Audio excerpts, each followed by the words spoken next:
자, 우리 고린도전서 12장 6절을 보겠습니다. 12장 6절 말씀입니다. 자, 6절에서부터 11절까지의 말씀 우리 한 목소리로 같이 봉독하겠습니다. 시작. 또 사역은 여러 가지나 모든 것을 모든 사람 가운데서 이루시는 하나님은 같으니 각 사람에게 성령을 나타내심은 유익하게 하려 하심이라.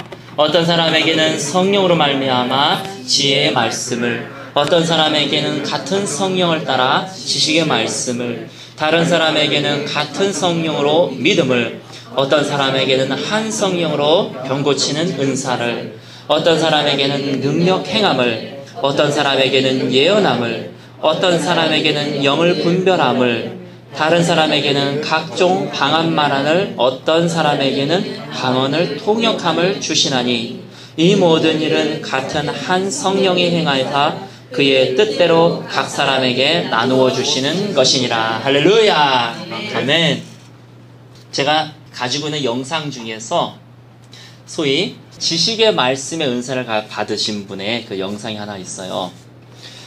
윌리엄 브래넘이라고 하는 아주 유명한 우리 믿음의 거장이십니다. 이분이 1900년도 초의 분인데 그 은사가 우리가 9가지 있다 그러잖아요. 은사의 9가지를 지금 고린도전서 12장에서 쫙 나열하고 있습니다. 이 은사는요 초자연적인 것이에요. 그러니까 지식의 말씀의 은사는 뭐냐면은 정오를 딱 보면은 정오의 과거와 현재가 보이는 거예요. 할렐루야. 우리 정오는 황당하겠죠?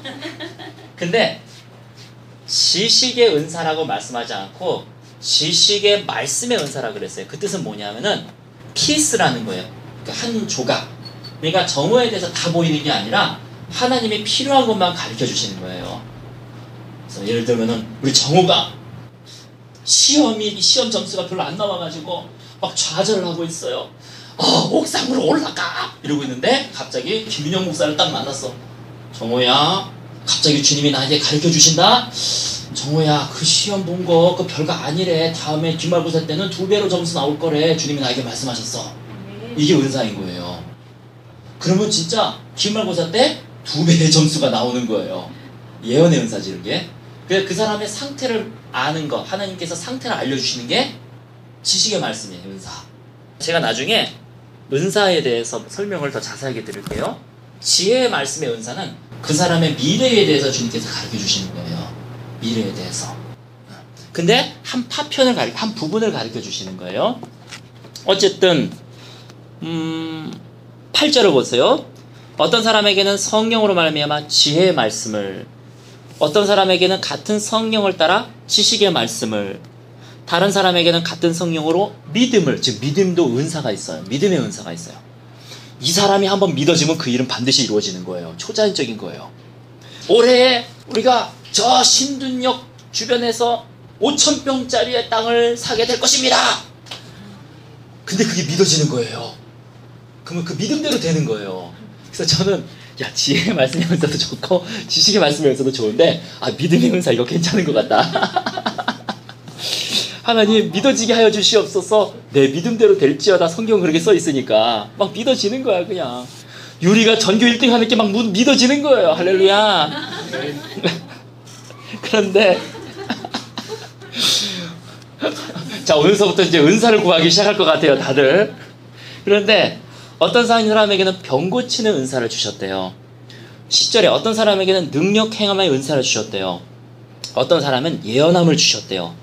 어떤 사람은 분별함, 어떤 사람은 각종 방언 말함, 그 다음에 각 방언을 통변함, 이렇게 돼 있잖아요. 방언 통변의 은사 받은 그런 분에게 실제적으로 제가 한번 통변을 한번 받아봤어요. 사실 방언 받은 사람들은요, 자기가 방언을 하지만 무슨 뜻인지 몰라요. 무슨 뜻인지 몰라요. 전사님 알아요? 그러니까 이 양반도 지금 방언 통변의 은사를 받아야 돼요. 나도 몰라요.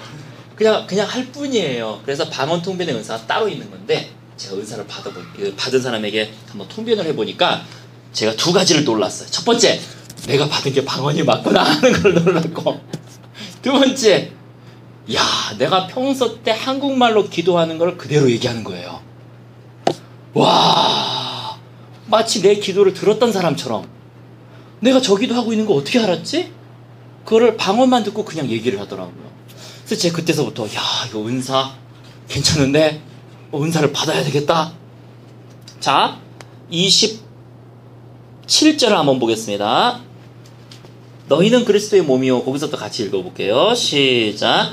너희는 그리스도의 몸이요 지체의 각 부분이라. 하나님이 교회 중에 몇을 세우셨으니 첫째는 사도요, 둘째는 선지자요, 셋째는 교사요, 그 다음은 능력을 행하는 자요, 그 다음은 병 고치는 은사와 서로 돕는 것과 다스리는 것과 각종 방언 말하는 것이라. 다 사도이겠느냐? 다 선지자이겠느냐? 다 교사이겠느냐? 다 능력을 행하는 자이겠느냐? 다 병 고치는 은사를 가진 자이겠느냐? 다 방언을 말하는 자이겠느냐? 다 통역하는 자이겠느냐? 까지 제가 끊었습니다. 저는 성경의 말씀이 지금도 그대로 역사하고 있음을 저는 믿습니다. 교회에는요, 사도도 있고 선지자도 있고, 아직 우리 찬양마을교회는 개척된 지가 얼마 안 되기 때문에 이런 분들이 아직 없지만은 분명히 우리 찬양마을교회에서도 사도가 나올 것이고, 선지자가 나올 것이고, 교사가 나올 것이고, 병 고치는 자, 또 서로 돕는 것, 방언 통변하는 것. 여기서 말하는 방언이라고 하는 것은요, 예배를 드리다가 이런 거예요. 소위 우리가 기도할 때 하는 개인 방언이 있고요, 단체 방언이 있어요. 찬양을 드리다가 갑자기 조용할 때에 어떤 사람이 방언을 받은 거예요. 딱 일어나가지고 방언으로 선포합니다. 그러니까 공중방언이라는 게 있어요. 그러면은 방언 통변을 받은 사람이 그 자리에서 그걸 해석을 해줘요. 그러니까 개인 기도할 때 쓰는 그런 방언이 아니라 공중방언, 예배 때 쓰는 방언, 그런 것을 다 포함하고 있다라고 여러분이 생각하시면 됩니다. 물론 이제 요새의 사도는 옛날 사도하고 다르죠. 분명히 다릅니다. 성경을 쓰고 성경을 기록하는 사도하고는 분명히 달라요. 어쨌든 간에 교회에서는 이런 분들을 주님께서 세우신다. 그래서 찬양마을교회에서도 이러한 분들이 일어날 줄 저는 믿습니다. 근데 오늘 말씀은 이거를 말하려고 하는 건 아니에요. 언젠가는 제가 말씀을 드릴 겁니다. 은사들에 대해서. 그래서 여러분들이 은사를 받을 수 있도록 또한 기도도 해드릴 거예요. 근데 오늘 말씀은 그것은 아니에요. 31절을 보십시오. 같이 읽겠습니다. 시작. 너희는 더욱 큰 은사를 사모하라. 내가 또한 가장 좋은 길을 너희에게 보이리라. 아멘. 이렇게 좋은 은사들이 있지만 사도 바울은 얘기합니다. 더욱 큰 은사가 있다. 이것들보다 월등히 큰 은사가 있다. 너는 더욱 큰 은사를 사모해라. 내가 그 은사가 뭔지를 지금서부터 얘기해 주겠노라. 그런 뜻이에요. 그래서 성경 원어는요, 내가 가장 좋은 길을 너에게 보이리라. 그리고 고린도전서 13장 1절이 붙어 있어요. 붙어 있습니다. 자, 그러면 가장 좋은 길이 무엇이냐? 고린도전서 13장을 넘기겠습니다. 이 가장 좋은 은사입니다. 1절 같이 한 목소리로 봉독합니다. 내가 사람의 방언과 천사의 말을 할지라도 사랑이 없으면 소리나는 구리와 울리는 꽹과리가 되고. 너가 방언의 은사를 받았느냐? 너가 천사의 말을 하는 방언을 받았느냐? 하지만 네가 이 은사를 받았어도 이게 없으면 그것은 아무 소용이 없고. 뭐가 없으면요? 사랑이 없으면. 2절을 같이 읽겠습니다. 시작. 내가 예언하는 능력이 있어 모든 비밀과 모든 지식을 알고 또 산을 옮길 만한 모든 믿음이 있을지라도 사랑이 없으면 내가 아무것도 아니요. 너가 예언의 은사가 있냐? 너가 능력 행함의 은사가 있냐? 네가 비밀을 아는, 즉 지식의 말씀의 은사가 있냐? 거기 은사의 이름이 쫙 나오죠? 너가 믿음의 은사가 있냐? 이런 은사들이 있을지라도 너가 사랑이 없으면, 즉 가장 큰 은사, 사랑이 없으면 너는 아무것도 아니요. 3절입니다. 시작. 내가 내게 있는 모든 것으로 구제하고 또 내 몸을 불사르게 내줄지라도 사랑이 없으면 내게 아무 유익이 없느니라. 자기의 명예를 위해서 구제하고 자기의 명예를 위해서 자기의 몸을 불사르게 내어주는 사람들도 있습니다. 너가 설사 구제하고 선교하고 불사르게 내어줄지라도 이게 없으면 넌 아무것도 아니요. 성경은 말씀하고 있습니다. 그래서요, 제가 고린도전서 전서를 읽고 있었거든요. 요번 주에. 그 다음에 12장 읽는데 할렐루야, 하나님께서 우리 교회에게 이런 은사들을 풀어주실 줄 믿습니다. 으쌰 했어요. 근데 딱 보니까 13장에 딱 넘기는데 주님. 그래서 수요 설교 때 한번 제가 설교했어요. 주님. 그래서 이제 제 목표가 뭘로 정했느냐. 저는 아직 약합니다. 사랑하는 데에 내 인생을 걸자. 사랑하는 데에 목표를 잡자. 결국은 사랑이 없으면 아무것도 아닌데 이제 내가 사랑해야 되겠다. 내가 사랑해야 되겠다. 그래서 제 목표를 다시 내 인생의 삶의 목표를 사랑하는 것. 그런데 참 성경은요, 너무 감사하게도 그럼 사랑이 무엇이냐? What is love? 사랑이 무엇이냐에 대한 대답도 거기에 써 있어요. 거기에 써 있습니다. 4절서부터입니다. 제가 이거를 개역 개정도 번역이 잘 되어 있지만은 확대 번역 성경이라고 있어요. 풀어서 쓴 거예요. 예를 들면은 뭐라고 표현할까? 소망 그러면은 바라고 원하는 것, 이런 식으로 풀어서 쓴 거예요. 그래서 그 성경 원어에 더욱더 충실하게끔 번역한 확대 번역이라는 것이 있는데, 이게 영어로 써 있는데요, 친절하게 우리 한국 사람들 대단합니다. 이거 한국말로 번역을 했어요. 이 부분만. 그래서 제가 그걸 한 장씩 나눠드릴게요. 전사님도 나눠주시죠. 그래서 요 4절서부터는 사랑이 무엇인가, 여기서부터는 나눠드리는 확대 번역 부분을 보고 같이 읽었으면 좋겠습니다. 고린도전서 13장 4절서부터 성경을 같이 읽겠습니다. 4절입니다. 먼저 시작. 사랑은 오래 지속하는 것입니다. 사랑은 참는 것이며 친절히 행하는 것입니다. 사랑은 결코 시기하지 않으며 질투심으로 끓어오르지 않습니다. 사랑은 자랑하지 않으며 자만하지도 않습니다. 그리고 다른 이에게 우쭐대지도 않습니다. 5절을 같이 읽겠습니다. 사랑은 다른 사람을 무시하는 건방진 태도로 보기 흉하게 행동하지 않으며 무례한 태도로 거칠게 행동하지 않으며 자신에게 어울리지 않는 행동을 하지 않습니다.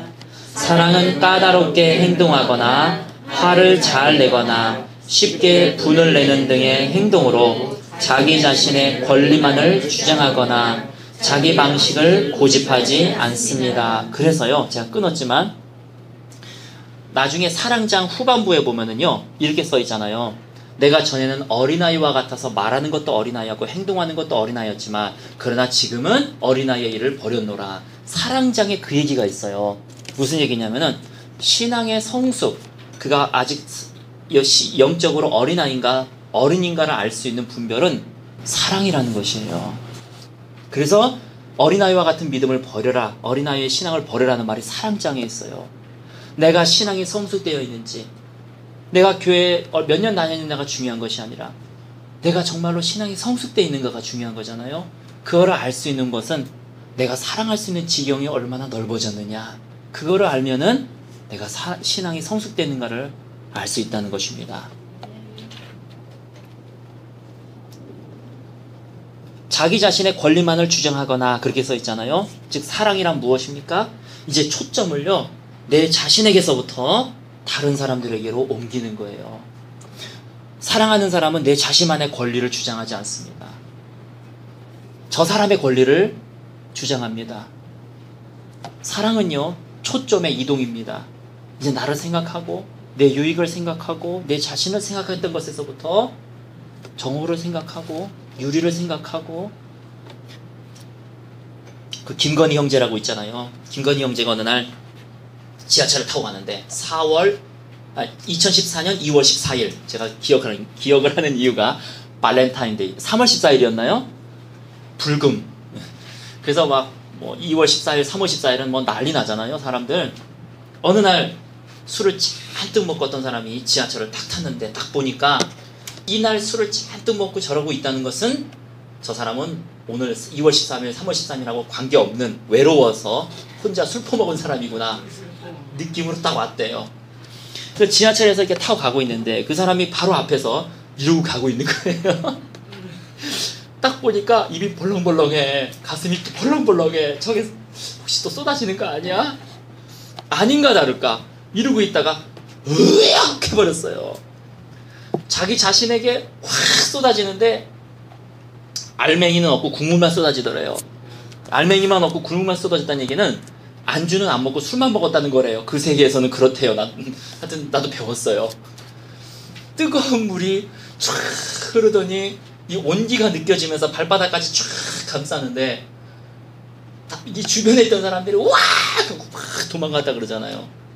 근데 자기는 내 뜻대로 마옵시고 주님 뜻대로 하시옵소서.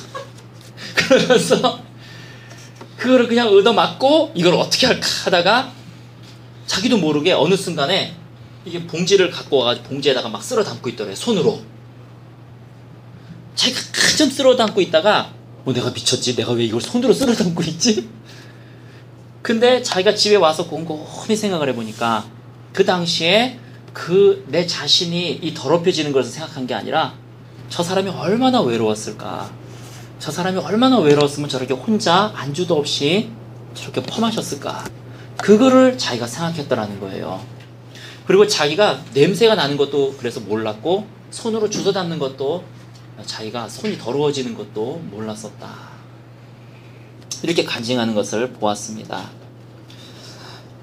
우리의 시선, 신앙의 성숙은 내 자신에서부터 다른 사람으로 시선을 옮기는 것입니다. 내 자신에서부터 하나님으로 시선을 옮기는 것입니다. 오늘 예배드리러 왔어요. 오늘 기분 진짜 더러워. 오다가 뭔 일도 있었고 나오는데 또 그 사람이 왜 이렇게 속을 뒤집어놔. 딱 섰어요. 예배 드리려고 하는데 찬양이 나와요. 내가 지금 속이 뒤집어 죽겠는데 딱 섰습니다. 그런데요, 사랑이라고 하는 것은 우리의 시선을 하나님께 돌리는 거예요. 내가 지금 찬양하는 이유는 내가 기분이 좋아서도 아니고 내가 기분이 나빠서도 아니고 하나님이 찬양받기에 합당하신 분이시니까 그냥 내가 그렇기 때문에 찬양을 하는 거죠. 그것이 바로 사랑이라는 겁니다. 하나님을 사랑하기 때문에 내가 찬양하는 거예요. 때로는요, 오늘 아침에 그냥 내가 죄를 저질렀어요. 꼭 제가 예배 드리기 전에 우리 이쁜이들이 제 속을 뒤집어 놓을 때가 있습니다. 그래서 제가 토요일날 저녁이나 주일날 아침에는 제가 한가닥 멀리 해요. 제가 예배를 드려야 되기 때문에. 밥을 먹고 있다가 속 뒤집어지는 일. 아빠! 그러더니 그러면 이제 또 속 뒤집어지는 거예요. 또 뭐야 이놈아! 그러면 이제 앞에서 저는 예배를 드리는 게 아니라 예배를 인도해야 되잖아요. 미치겠는 거예요. 그런데 바로 그러면서 하나님이 나에게 이런 걸 허락하셨을까? 분명히 내가 내 자녀들은 사랑해요. 내 일부러 피하거나 그러지 않아요. 우리 예림이가 앉아있어가지고 말이 그렇다는 거지. 내 마음을 조심한다는 거지 내가 멀리한다는 그런 뜻은 아니에요. 근데 왜 하나님이 나에게 이런 일을 허락하셨을까? 그러면서 제가 알고 있는 게 내 초점이 하나님에게 있지를 못했구나. 자꾸 내 자신에게 있었구나. 내 자신의 기분, 내 자신의 상황, 내 자신의 생각, 내 자신에게 계속 초점이 맞춰져 있는, 내 관점이 맞춰져 있는 내 자신을 발견하게 되었습니다. 그래서 어느 순간서부터인가 내가 찬양하는 이유는 하나님이 찬양받기 합당하신 분이시기 때문에 되게 관점이 바뀌어지게 됐어요. 자, 우리가 어디까지 읽었냐면은 자기 방식을 고집하지 않습니다. 그 다음서부터 사랑은, 거기서도 읽어볼게요. 시작. 사랑은 자기 자신을 추구하는 것이 아니기 때문입니다. 사랑은 악한 일을 당해도 앙심을 품지 않습니다. 악한 자가 그릇된 행동으로 고통을 주는 것을 마음에 두지 않습니다. 이게 사랑이라는 것입니다. 6절 같이 읽겠습니다. 시작. 사랑은 죄악된 것이나 불공정한 것을 기뻐하지 않으며 정의와 진리가 널리 퍼져나가는 것을 보고 기뻐합니다. 7절. 사랑은 어떤 상황 속에서도 모든 것을 참습니다. 사랑은 모든 사람을 바라볼 때 항상 그 사람의 최고의 모습만을 믿을 준비가 되어 있으며 그 사람의 상태가 아무리 나쁘다고 해도 그 사람에 대한 소망을 잃지 않습니다. 사랑은 약해지지 않고 모든 것을 견딥니다. 8절입니다. 사랑은 쓸모없게 되거나 약해지거나 끝나버리는 것 같은 실패가 결코 없습니다. 여러분, 그러므로 인해서 결국은 주님 앞에 가면 주님은 이걸 물어보실 거예요. 너가 사랑하는 법을 배웠느냐? 네가 얼마나 사랑하려고 노력했느냐 하는 것을 배울 겁니다. 그러나 여러분들에게 위로를 드리는 것은 저도 이거 못합니다. 저도 이거 못해요. 그냥 그잖아요. 산에 올라가는 사람들이 고백이 오늘은 어제보다 15cm만 더 가자. 내일은 오늘보다 15cm만 더 가자. 그러니까 그냥 내가 할 수 있는 안에서 15cm만 더 사랑하자. 내가 화가 이렇게 났다가도 정호야! 이러려다가 정호야 이렇게 해보자. 그냥 한 걸음서부터 시작을 해보자. 그것이 가장 중요하다고 저는 봅니다. 그러므로 인해서 오늘서부터 우리 한 걸음씩 한 걸음씩 가장 큰 은사를 사모하시는 저와 여러분 되시기를 예수님의 이름으로 축원합니다. 이거 한번 집에 가셔서 이렇게 붙여 놓으시면 참 좋을 것 같아요. 그러면서 기도한 두 번째는요. 그래서 기도하는 거예요. 첫 번째는 한 걸음씩, 두 번째는 기도. 주님 내 힘으로 못합니다.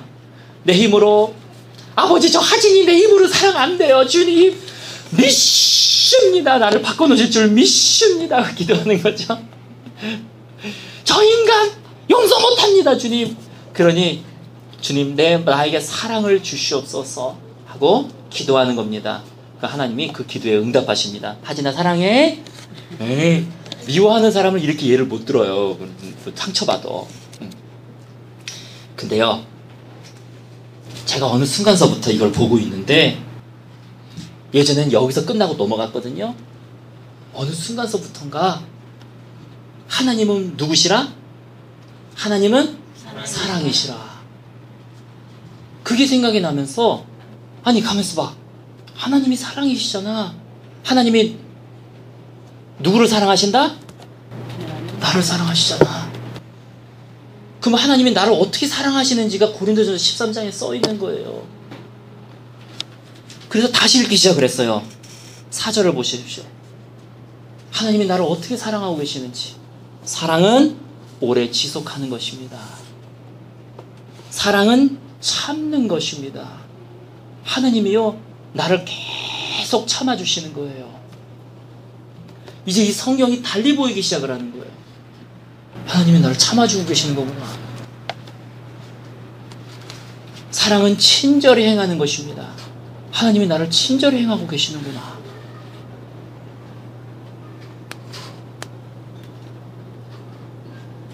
여러분 그 관점으로 다시 고린도서 13장을 보면은요 놀랍습니다. 하나님이 나를 어떻게 사랑하고 계시는지를 여기에 쫙 쓰여져 있어요.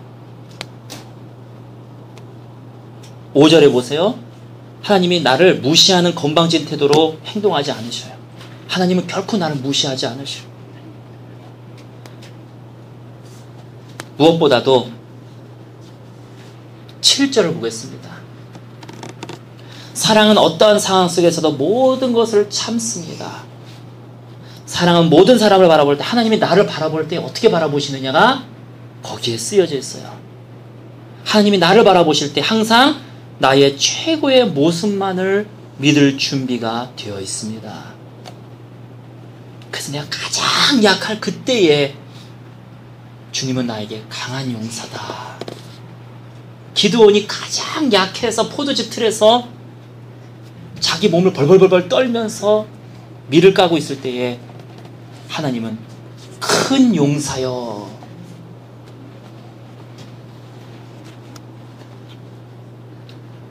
하나님은 나를 바라볼 때에 항상 그 사람의 최고의 모습만을 믿을 준비가 되어 있으며 그 다음에 어떻게 쓰여져 있습니까? 나의 상태가 아무리 나쁘다고 해도 나에 대한 소망을 잃지 않습니다. 내 상태가 아무리 나쁘다고 해도 하나님은 나에 대한 소망을 결코 잃지 않습니다. 그러므로 내가 죄가 많기 때문에 주님 앞에 못 나옵니다. 이런 말 하지 마십시오.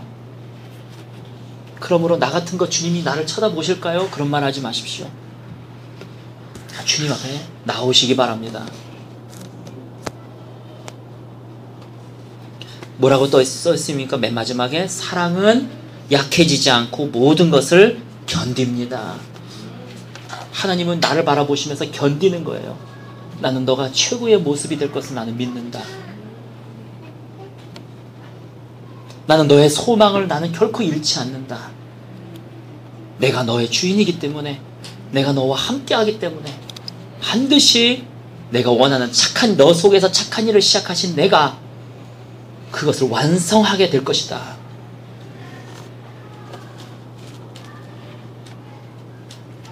여러분, 이 시간에는 우리가 7절만 읽었지만 이 사랑장을 여러분 다시 한번 보시면서 하나님이 나를 얼마나 사랑하시는가, 나를 어떻게 사랑하시는가를 묵상하시면서 마음에 간직하며 하나님의 사랑에 응답하시는 저와 여러분 되시기를 예수님의 이름으로 축원합니다.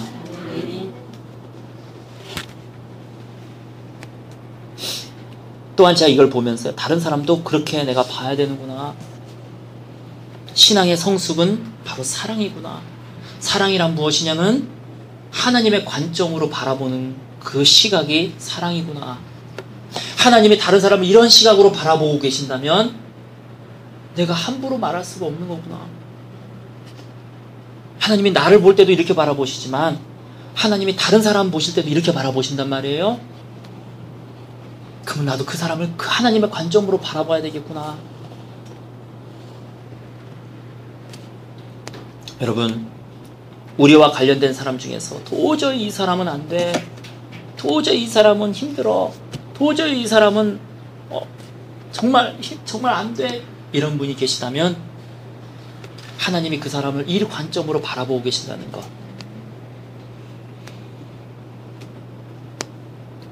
하나님은 그 사람을요, 그 사람 상태가 아무리 나쁘다 해도 그 사람에 대한 소망을 잃지 않습니다. 아무리 예수님을 십자가에 못 박았다 해도 그 사람의 소망을 잃지 않습니다. 또한 그 사람의 최고의 모습만을 주님 계속 바라보고 계시면서 중보하고 기도하고 계십니다.